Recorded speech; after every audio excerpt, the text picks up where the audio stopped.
Di sebuah wilayah yang sunyi, Ghislaine Perdium berdiri tegak dengan tatapan sedingin es. Sosok yang selama ini dicap sebagai putra tak berguna dan gila itu, kini menjadi pemandangan yang mengerikan bagi lawan-lawannya.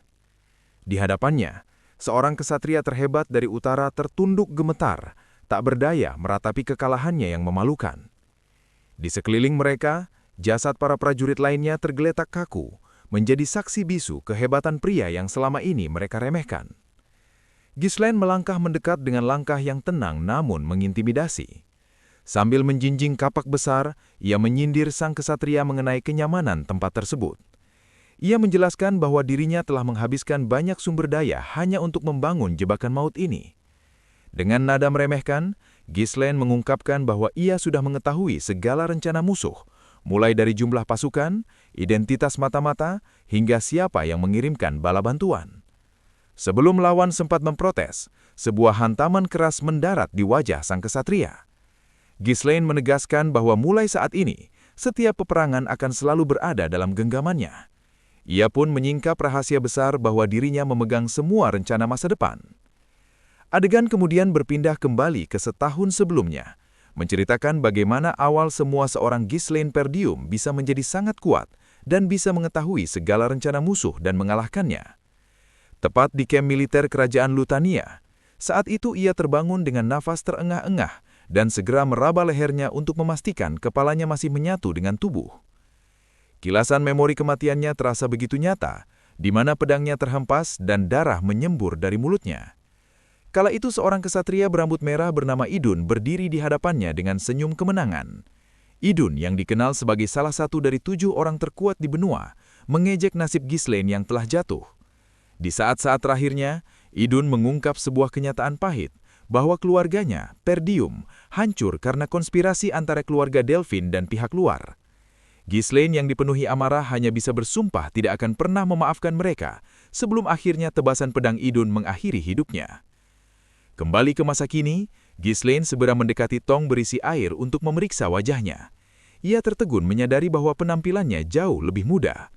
Meski sempat mengira ini adalah eksperimen sihir, ia bertekad akan membuat siapapun yang mengusiknya menyesal.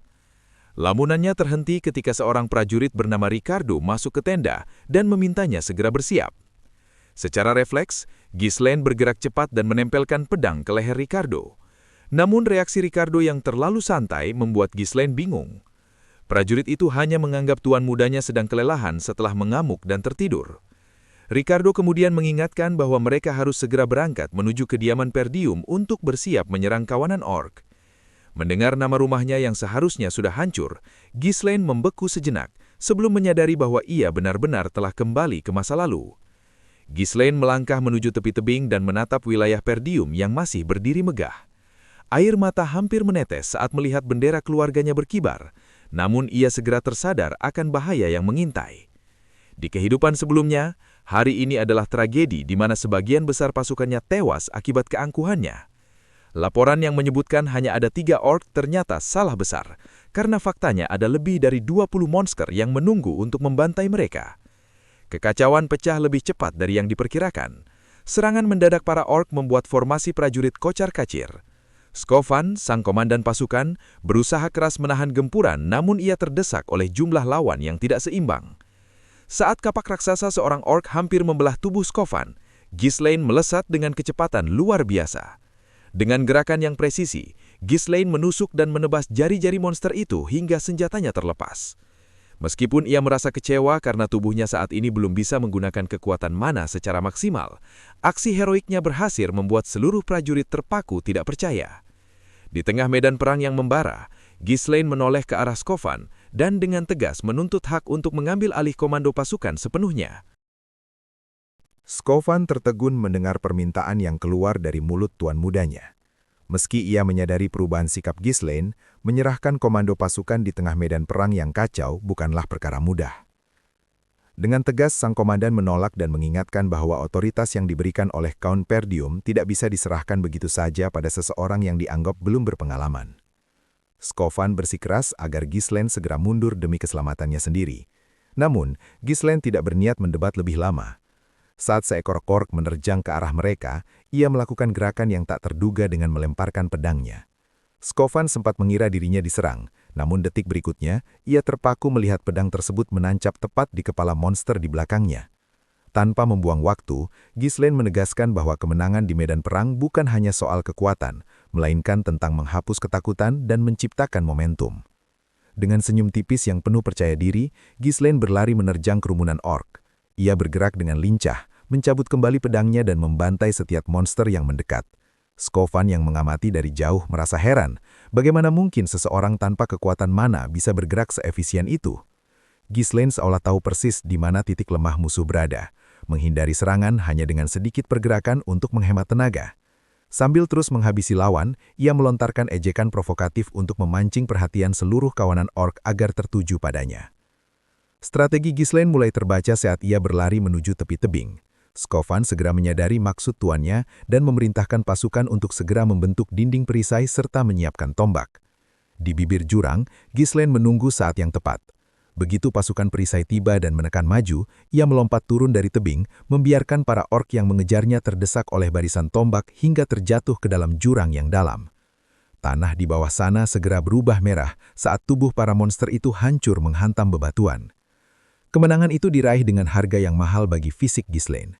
Skovan yang panik segera berlari ke tepi tebing dan melihat tuan mudanya masih bertahan dengan menancapkan pedang ke dinding batu. Namun, kelelahan yang luar biasa membuat genggaman Ghislaine melemah. Sebelum tangan Skovan sempat menggapainya, Ghislaine terlepas dan jatuh ke kegelapan, diiringi teriakan histeris dari para prajuritnya. Dalam ketidaksadarannya, Ghislaine didatangi oleh bayangan masa lalu tentang adiknya, Elena. Kenangan akan air mata dan kebencian adiknya menyeruak, hingga sosok kecil Elena seolah hadir merengkuh tangannya. Sesaat kemudian, Ghislaine membuka mata dan mendapati dirinya sudah berada di sebuah kamar yang akrab. Seorang pelayan tua bernama Belinda tampak sedang merawatnya dengan penuh kecemasan. Melihat sosok Belinda yang masih hidup dan sehat, Ghislaine langsung memeluknya erat dengan perasaan haru yang mendalam.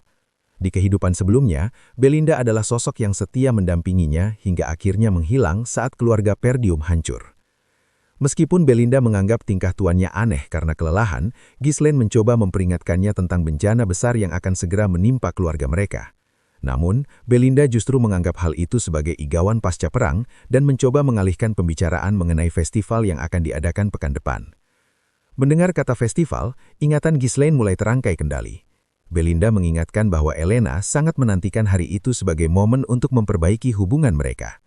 Ghislaine menyadari bahwa festival tersebut merupakan titik balik yang sangat krusial.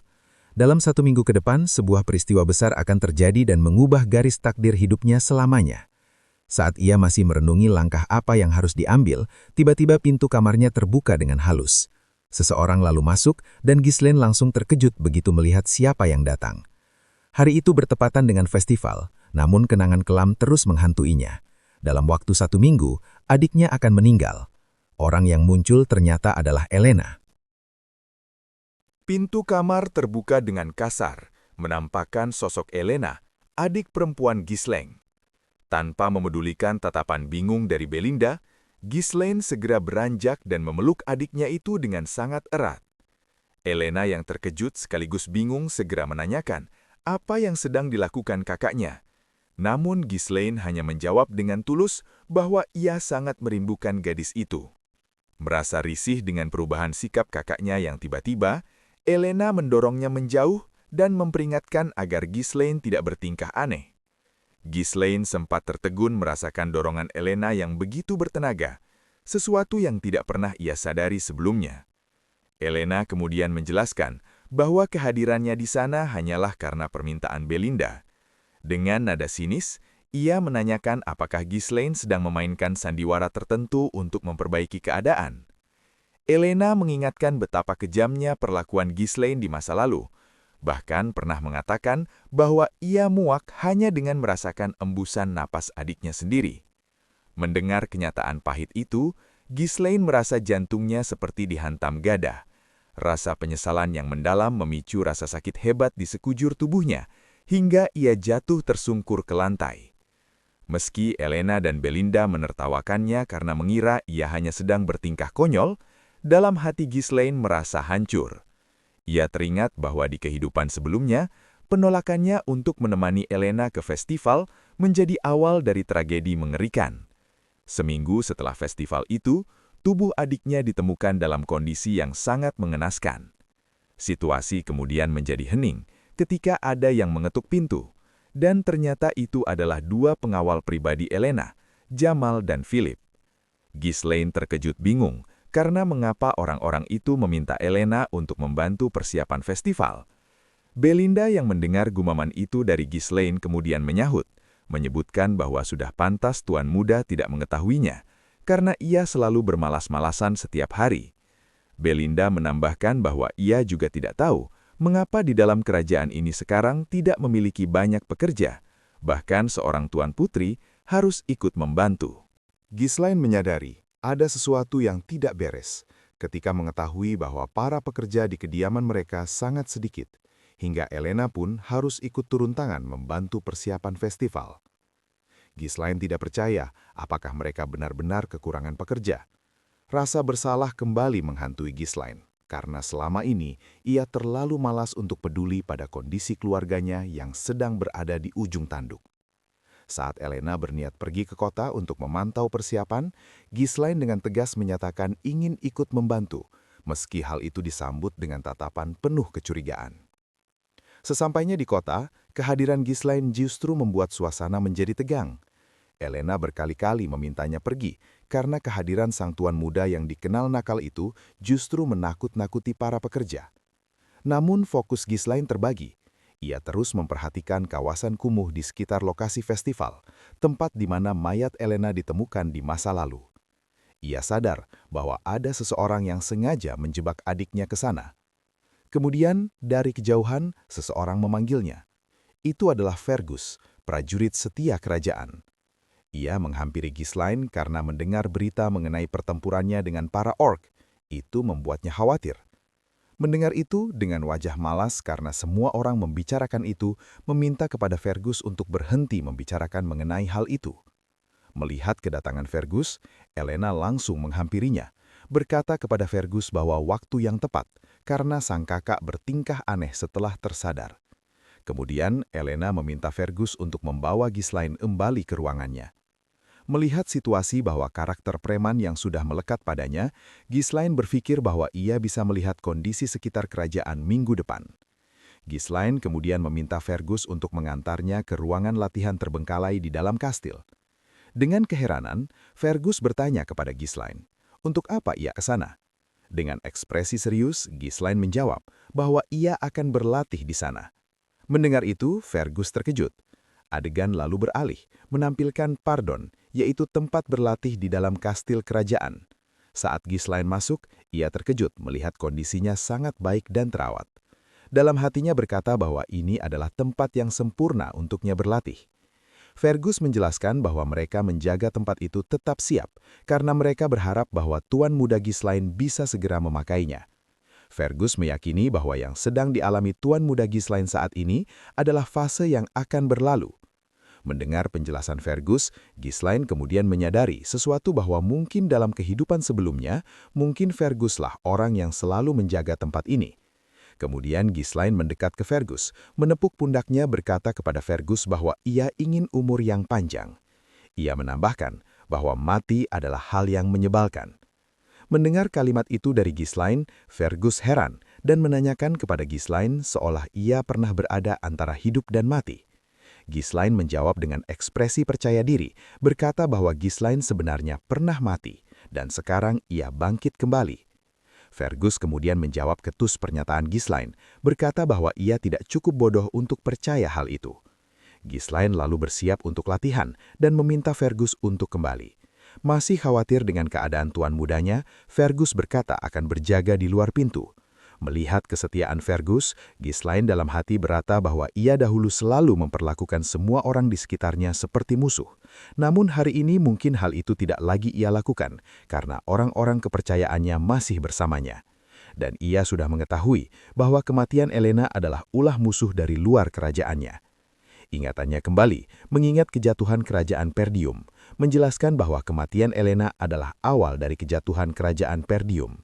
Itu menandakan bahwa Ghislaine harus mempersiapkan semuanya mulai hari ini. Menurutnya, pertama-tama ia harus mendapatkan tubuh yang kuat. Dalam hatinya, ia merasa kesal bahwa ia tidak memiliki banyak waktu, tapi setidaknya ia bisa menguasai kontrol mana. Mana adalah sumber daya supranatural yang memungkinkan manusia untuk melampaui batas-batasnya. Sebagian besar orang merasa bahwa mengenali dan mengambil mana adalah hal yang sangat sulit, namun Ghislaine dapat melakukan itu, bahkan di medan pertempuran yang kacau. Untuk membentuk inti mana, Ghislaine harus menghubungkan partikel mana yang berterbangan di udara dan membungkusnya seolah ia sedang menggulung benang. Sebagai seorang yang berpengalaman dalam puluhan ribu pertarungan, Ghislaine mencoba membentuk kembali inti mana dalam tubuhnya. Menurutnya, jika hanya dari kemampuan pembentukan inti mana, ia tidak mungkin bisa menjadi bagian dari 7 orang terkuat di benua itu. Dengan metode dari buku setengah hangus yang ia temukan, Ghislaine bisa membuat 2, bahkan 3 inti mana di dalam tubuhnya. Membuat jalur yang menghubungkan beberapa inti mana untuk membuat kekuatan yang bisa meledak pada saat yang diperlukan. Dengan menanggung rasa sakit yang luar biasa hingga darah menetes dari hidung dan mulutnya, ia berhasil menciptakan 3 inti mana. Meskipun jumlah ini lebih sedikit dari pencapaiannya di masa lalu, Ghislaine merasa ini sudah cukup untuk memulai rencana balas dendamnya terhadap Idun dan keluarga Delphine. 1 minggu berlalu, dan hari festival pun tiba. Ghislaine muncul dengan perlengkapan lengkap, membuat Elena terheran-heran karena kakaknya yang biasanya benci keramaian, kini justru hadir dengan sukarela. Elena menyadari perubahan drastis pada kakaknya yang selama 1 minggu terakhir berlatih tanpa henti.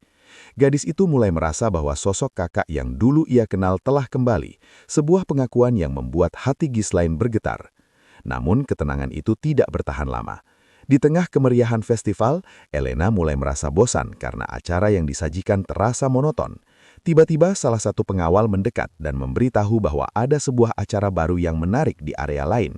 Elena yang merasa tertarik segera menyambut ajakan tersebut dengan antusias. Di saat itulah mata Ghislaine menajam. Ia menatap Jamal dan Philip dengan penuh kewaspadaan. Sebuah kenyataan pahit menghantam pikirannya.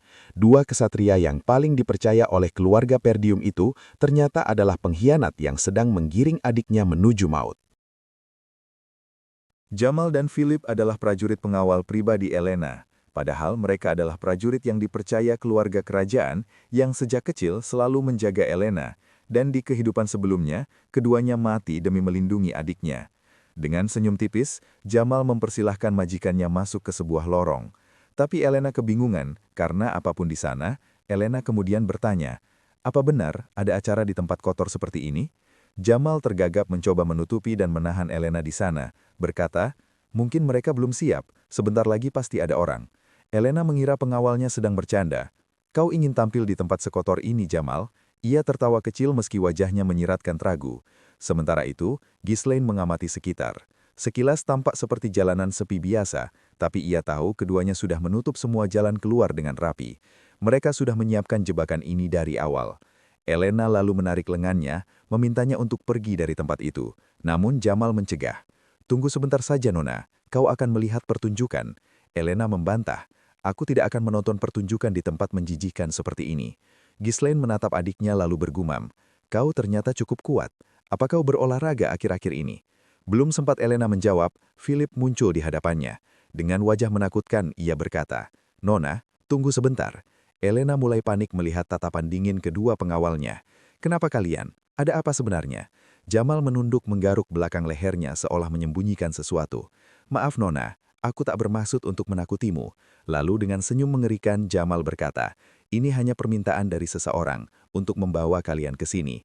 Elena terkejut mendengar kata permintaan. Pada saat yang sama, 3 orang masuk ke tempat itu. 2 pria berpakaian serba hitam dengan mengenakan masker, sementara 1 orang lain mengenakan mantel biru dan topi biru, sosok pemimpin mereka. Pria dengan mantel biru itu bernama Frank. Dengan senyum puas, ia memuji kinerja para pengawal karena berhasil membawa Elena ke tempat yang disepakati. Jamal melangkah mendekat ke Frank, berkata, "Seperti yang kami janjikan, kami bawa Nona kemari. Kesepakatan kita selesai di sini." Namun Frank menoleh dan matanya segera menangkap sosok lain di samping Elena. Ternyata ada tuan muda Ghislaine juga. Frank menoleh pada Jamal dengan nada dingin berkata bahwa ia tidak pernah memintanya untuk membawa Ghislaine juga. Elena yang gemetar langsung meraih lengan kakaknya. Jamal malah tersenyum sinis, menyuruh mereka menganggap bahwa ini adalah bonus. Jamal menjelaskan bahwa Ghislaine mengikuti mereka begitu saja, tanpa sadar kalau tempat ini akan menjadi kuburannya. Mendengar ucapan Jamal, Ghislaine menatap tajam ke arahnya, berkata, "Jamal, jadi kamu menjual kami. Apa kamu pikir bisa kabur setelah semua ini terjadi?" Jamal menyeringai congkak. Ia tidak tahu bahwa Ghislaine yang hari ini adalah orang yang sudah mati dari masa depan dan memiliki kekuatan yang berbeda. Jamal berkata kepada Ghislaine untuk mengurus dirinya sendiri untuk saat ini. Ia menambahkan bahwa mereka bisa kabur sejauh mungkin dari tanah menyedihkan ini. Tanah miskin yang terus diganggu barbar. Jamal menjelaskan bahwa banyak juga yang meninggalkan tanah ini selain mereka.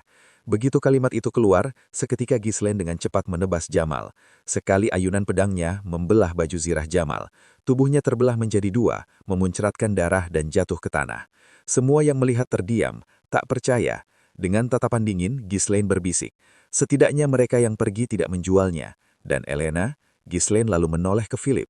Philip terkejut. Dengan cepat ia menangkap dan menarik Elena ke belakang, kemudian ia berkata, "Dasar bodoh. Bagaimana seorang prajurit bisa kalah dengan seorang amatir sepertinya?" Belum sempat Philip mencabut pedang dari sarungnya, Ghislaine dengan akurat melempar pedangnya lurus ke dahinya. Pedang itu menancap di kepala Philip dan ia jatuh seketika, tanpa sempat mengerti apa yang terjadi.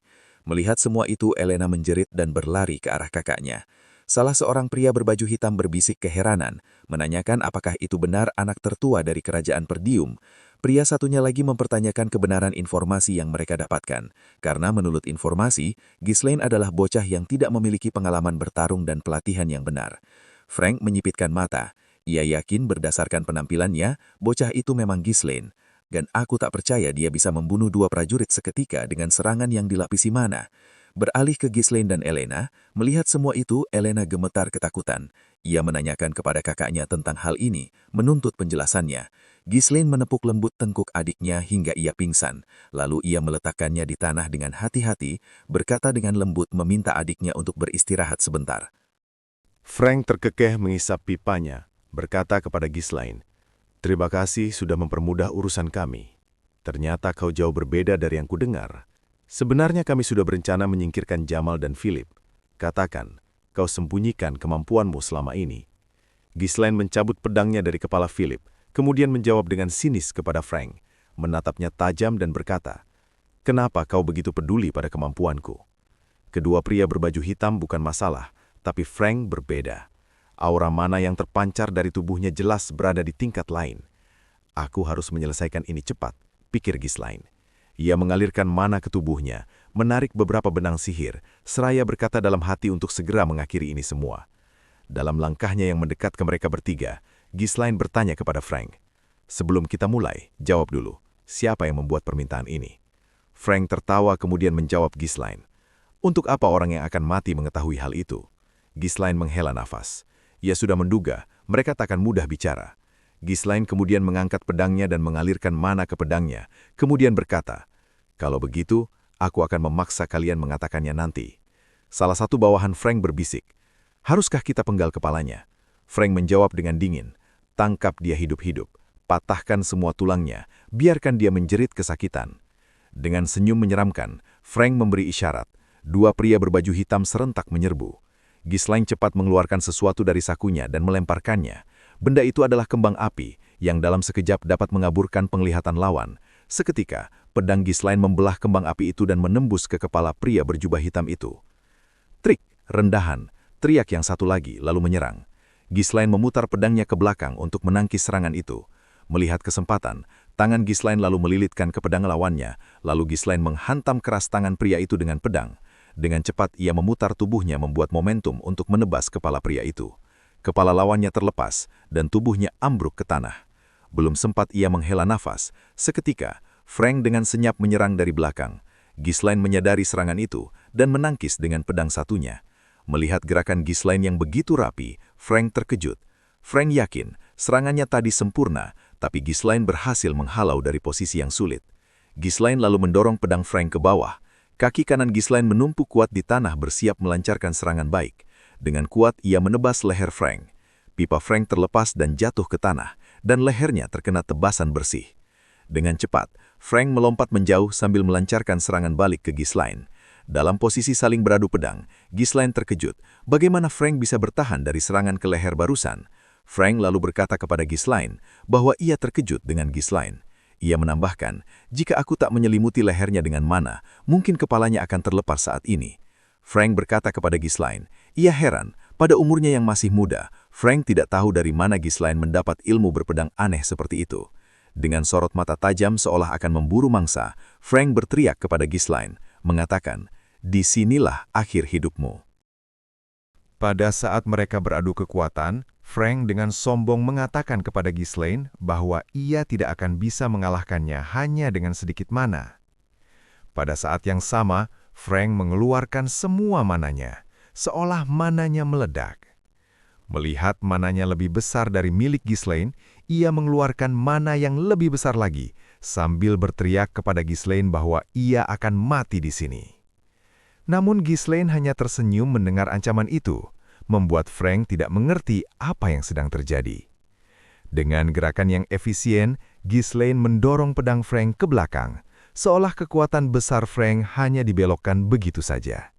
Dan dengan cermat, ia mendaratkan tendangan di wajah Frank dengan keras, hingga tubuh Frank terlempar jauh. Frank masih mempertahankan kuda-kudanya, namun akibat serangan itu, darah keluar dari mulut Frank. Frank masih berdiri.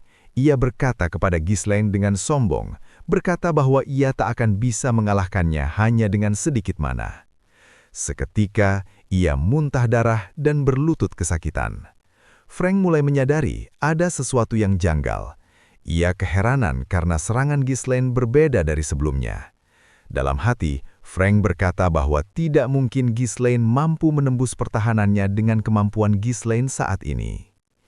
Ghislaine perlahan mendekat. Dengan tatapan gelap ia berkata, "Aku tidak pernah menyangka akan menemukan dalang di balik kematian adikku." Saat itu ia melepaskan inti ketiganya. Auranya keluar dengan dahsyat, membuat Frank terbelalak tidak percaya.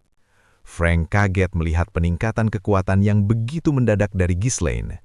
Belum sempat berpikir, Ghislaine sudah melesat cepat, mengayunkan pedangnya bertubi-tubi ke arah Frank. Merasakan serangan Ghislaine yang berbeda dari sebelumnya, tangan Frank sampai bergetar menangkis semua serangan Ghislaine.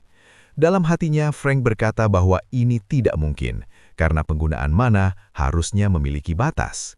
Menurutnya, Ghislaine berbeda, karena bisa meningkatkan mana dengan besar, dan ia tidak pernah tahu ada metode yang bisa meningkatkan mana dengan besar seperti ini. Seolah Ghislaine menjadi sosok yang berbeda. Serangan yang bertubi-tubi itu membuat pedangnya rapuh. Kemudian Ghislaine mengambil ancang-ancang matang dan menebaskan pedangnya dengan sangat kuat ke arah Frank. Seketika, pedang Frank hancur dan serangan Ghislaine tembus mengenai tubuh Frank. Belum sempat melakukan apapun, Ghislaine dengan sangat cepat menusuk tepat di dada Frank. Seketika, Frank berteriak kesakitan dan pada saat yang sama tangan Ghislaine menjepit Frank, menempelkannya dengan tembok hingga Frank tidak bisa bergerak. Pada saat itu Ghislaine berkata kepada Frank, "Sekarang kita lanjutkan pembicaraan tadi." Ucap Ghislaine dengan dingin. "Katakan, siapa yang memerintahkan pembunuhan ini?" Frank tidak menjawab. Ia malah menarik sebilah belati kecil dari tangannya, bertekad menyeret Elena mati bersamanya. Namun tiba-tiba benang-benang tipis melilit tangan Frank. Ghislaine sudah menduga hal ini akan terjadi, kemudian berkata kepada Frank dengan tatapan dingin, "Jangan lakukan gerakan bodoh." Ghislaine dengan serius berkata, "Aku bisa menyarungkan pedangku jika kau mau bicara." Frank terkejut, bertanya-tanya benang itu terbuat dari mana. Padahal ia sama sekali tak menyadari kapan Ghislaine menyiapkannya. Pedang Ghislaine menekan lebih dalam ke tubuhnya. Seraya berkata kepada Frank, "Dengan levelmu, luka ini masih bisa ditahan. Tapi saat intimu hancur, segalanya berakhir." Frank menunduk lalu kaget melihat cahaya pada bilah pedang. Mana di dalam tubuhnya mulai buyar. Rasa sakit tak tertahankan membuatnya berteriak. Frank terdesak dan berteriak kepada Ghislaine, "Jika inti mana pecah, akan ada ledakan balik yang sangat besar. Kau mau meledakkan seluruh tempat ini?" Ghislaine menatapnya dingin. Menjawab Frank dengan dingin, "Hal itu terjadi hanya kepada orang yang tidak memiliki kemampuan. Namun aku bisa mengendalikannya." Wajah Frank memucat. Dari tatapan itu, ia tahu bahwa Ghislaine tidak sedang menggertak. Ketakutan menusuk tulangnya. Ia pun menjerit. Akhirnya berteriak sekuat tenaga, memberitahu Ghislaine bahwa ini perintah dari Count Desmond. Ia mengaku Kon membutuhkan alasan untuk memulai perang melawan keluarga Perdium dan De Gardi. Ghislaine membeku mendengar nama itu. Dalam ingatan kehidupannya yang lalu, pekerjaan kotor seperti ini biasanya dilakukan oleh keluarga sekutu Duke. Ia murka saat menyadari Duke Delphine berada di balik semua ini, tanpa pernah muncul langsung. Jadi itu alasanmu membunuh adikku. Suara Ghislaine bergetar penuh amarah. Frank membenarkan perkataan Ghislaine.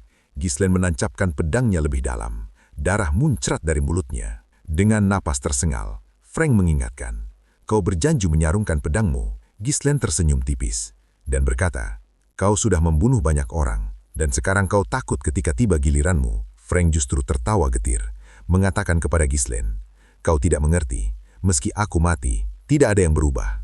Aku sudah menyelesaikan tugasku dengan keluarga De Garde, dan siapa yang akan percaya pada bocah sepertimu?" Frank menertawakan Ghislaine, mengatakan bahwa keluarga Perdium akan musnah dalam perang. Namun sebelum sempat berkata lebih banyak, Ghislaine menggenggam kepalanya dan menghantamkannya ke dinding. Dengan senyum dingin, ia berbisik, "Aku sudah pernah mati sekali, dan kini terlahir kembali.